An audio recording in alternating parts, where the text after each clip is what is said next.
BRICS. BRICS. Nossa, agora o BRICS virou uma super, ultra, mega potência. Vai ficar uma sigla parecida com LGBTQIA+, não sei o que, né? Porque agora tem mais 6. Ah, não, tem que deixar BRICS. BRICS é legal. BRICS é legal. Começa com o Brasil, BRICS é legal. BRICS. É verdade. Nossa, mas assim, é surreal o tamanho que o BRICS tomou. O BRICS é maior que o G20, galera. Maior que o G7. Maior que o G7, né? Tá, assim, o BRICS é o principal fórum econômico mundial hoje. E os Estados Unidos não está lá, mas o Brasil está. Uou, que virada, hein, galera? Uou, look at him. Uau. No plano multilateral, os BRICS se notabilizou por ser uma força que trabalha em prol de um comércio global mais justo, previsível e equitativo. Não podemos aceitar um neocolonialismo verde que impõe barreiras comerciais e medidas discriminatórias. Opa, foi falar de neocolonialismo verde, olha o passarinho aí. Opa, pode prosseguir, desculpa. Sob o pretexto de proteger o meio ambiente. No plano... Caraca, olha o que o Lulinha falou, o pessoal que votou nele lá nos ex-trabalhos vai ficar meio bravo, hein? Vai pegar meio mal. Cara, o que eu tenho pra falar sobre o BRICS? Eu falei um pouco ontem. Eu vejo que o Brasil, ele tá espremido em toda essa história. Porque, de um lado, você tem a prerrogativa do BRICS, que é democratizar, digamos assim, o sistema de governança global que hoje está sob forte influência ou completa dominância da ordem estadunidense. Os Estados Unidos e Europa, né? Estados Unidos e Europa, sim, dá para falar da ordem... Do Atlântico Norte. Eu ia falar liberal, ordem das democracias liberais ou algo do gênero. E você tem, por outro lado, os BRICS,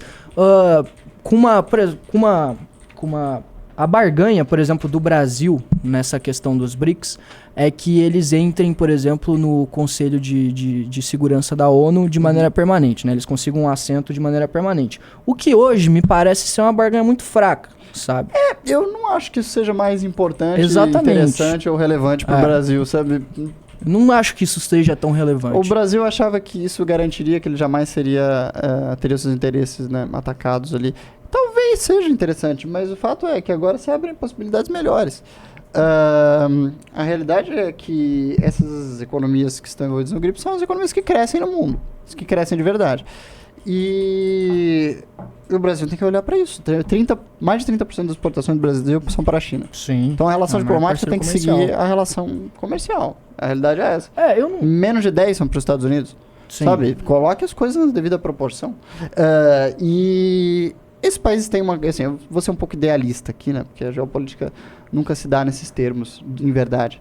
Mas, pelo menos duas nações aí têm uma sólida construção de um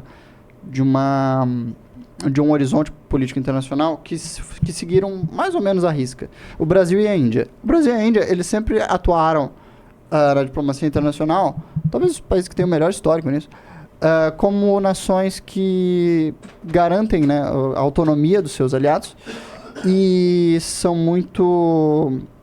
Como eu posso dizer?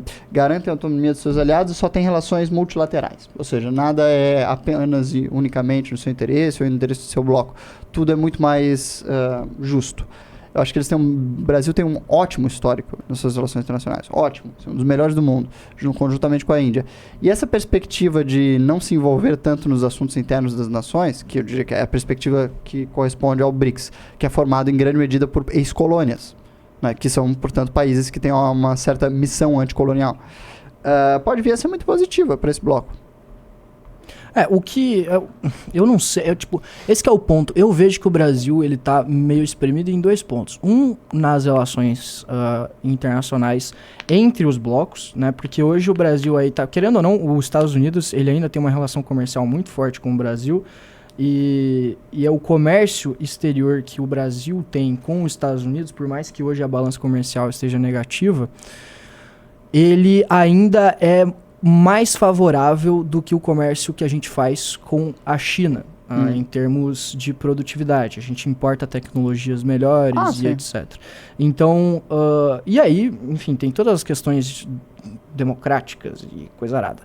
E o outro ponto é que eu vejo que dentro do bloco hoje a gente se vê espremido também entre entre duas potências aí que estão surgindo, que é a China e a Índia, e também eu vejo que a gente perdeu o poder relativo, né? Porque como mais gente entrou no bloco, a gente perde poder relativo. A analogia que eu utilizei ontem é a analogia de uma reunião, né? Quanto mais gente você tem numa reunião, menos tempo você vai ter para falar. Sim.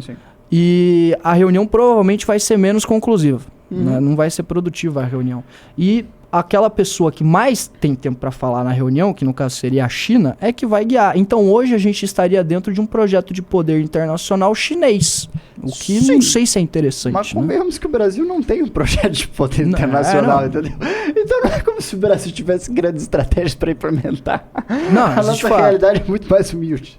É verdade. Não temos grandes Mas a gente se coloca num jogo... Os nossos parceiros com que o Brasil tem que construir alguma coisa é o bloco do Atlântico Sul. Sim. Que é basicamente o Brasil e os seus satélites, né? Porque toda a América Latina é satélite do Brasil. E para onde o Brasil for, a América Latina é arrastada atrás. Tipo, não tem opção de nada. Sim. Porque pequenas decisões no Brasil que não são, sabe, de grande monta para a nossa população como um todo, às vezes tem impactos, assim, abissais na economia, na vida e nas sociedades dos países que fazem fronteira conosco, porque a nossa economia é muito maior do que as dos demais. Sim. Então, se o Brasil precisa construir uma geopolítica específica para garantir sua influência e o seu crescimento logístico interno, etc., eu acho que ela deveria ser construída no Atlântico Sul. E para fazer no Atlântico Sul, o Brasil não precisa de ninguém. Sabe? Ele não precisa dialogar com potências estrangeiras. Não, ele é a única potência do Atlântico Sul. Ele pode simplesmente construir essa relação toda e guiar essa relação toda, mais ou menos como a China está fazendo na Ásia. Eu acho que esse deveria ser o papel do Brasil. Sim, eu concordo. E o que vocês acham dessa fala aí do Lula? Que não do neocolonialismo verde? Isso, não pode deixar o verde impedir o progresso. Olha só, cara, quem diria ele falando isso. Sabe o pior? Eu concordo. Eu também concordo, mesmo como ambientalista, porque essas propostas verdes que surgem, elas são cheias de interesse, de fato. São, sem dúvida alguma. Mas uma coisa é o Lula falar isso. Não. Acho que permanece um brasileiro. Não, é que assim...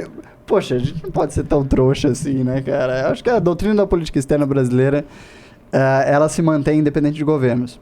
Assim, o Bolsonaro tentou dar uma... O Lula, assim, ele cometeu um desastre na sua política externa, no seu segundo governo, quando ele teve uma pretensão desmedida de abrir embaixadas e consulados no mundo todo. E aí criou uma enorme árvore de muitos caras, um enorme... Um aparato muito complexo, um emaranhado que não funcionam. De embaixadas e consulados do mundo todo que não sustentavam, que não tinham quadros, etc. E foi uma desorganização completa que o governo Temer viria ajudar a resolver, se não me engano, com o ministro das Relações Exteriores, José Serra, à época, reduzindo todo esse aparato desnecessário e fazendo a coisa ter uma fluidez melhor. Só que, embora o enorme custo, etc., e a enorme ineficiência do sistema que ele havia lá colocado, ele não tentou mudar os eixos de decisão da política externa brasileira, que sempre foi a mesma. É a relação multilateral, buscando o bem para as duas partes, sem uma aliança formal específica, e sempre pensando no Brasil em primeiro lugar, e sempre tentando se meter no conflito dos outros apenas com a ideia de apaziguá-los. Nunca outra coisa. Essa sempre foi a linha geral do Brasil, e o Brasil sempre executou ela, assim, entre as melhores diplomacias do mundo.